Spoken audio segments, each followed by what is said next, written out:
What is up, you guys? Delta's back here with you today, and today we're going to be looking at Xur's location as well as his items for the week of March 20th. Xur is back in the North Tower across from the speaker, and he's got some pretty sweet gear and upgrades this week, and we're going to be going into depth on each of them and what we think of each specific item.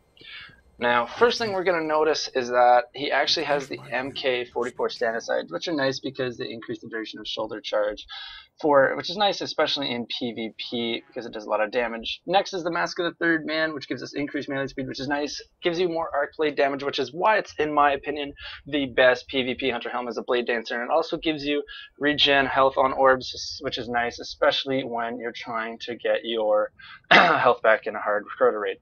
Same with the Apostrophe, you get your health back, and it also allows you to activate your super and get more health from that. Now the Hard Light allows you to bounce some bullet around, and it also does extra damage for the slower half of the clip, but auto rifles are becoming a bit obsolete now, especially in a bit more PvP-ish sort of range of it, which is kind of why it's a bit of a dilemma is, if auto rifles are to get in here for now. We have our exotic shirt as always, and for this week, for exotic engram, we have the helmet engram for 23 exchange coins. Now, we have an upgrade for the Mask of the Third Man, which is kind of odd because he's actually selling it, which would mean it would be cheaper. Lucky Raspberry is nice to have, especially as a PvP gun, because your arc bolt grenades do chain farther.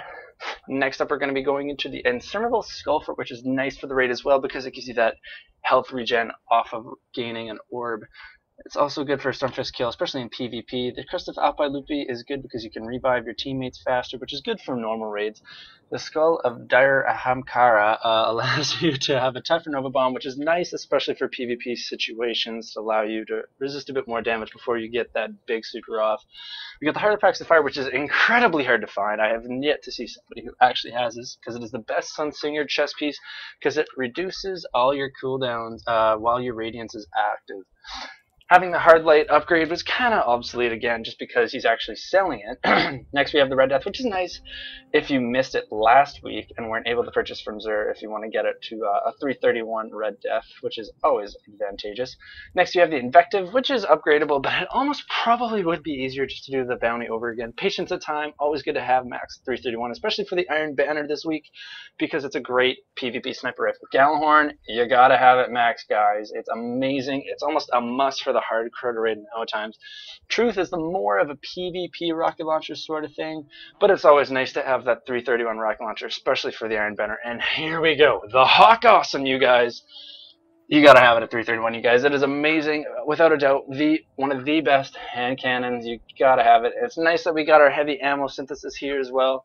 You're gonna have your spare upgrades as well. We got our machine gun and scout rifle and our pulse rifle upgrades to increase our XP. So all in all, a pretty standard week, you guys. We hope that Xur brought you something that you guys needed. I know I'm gonna be heading back for some of those engrams, but until then, you guys, we'll see you next week. Dalt out.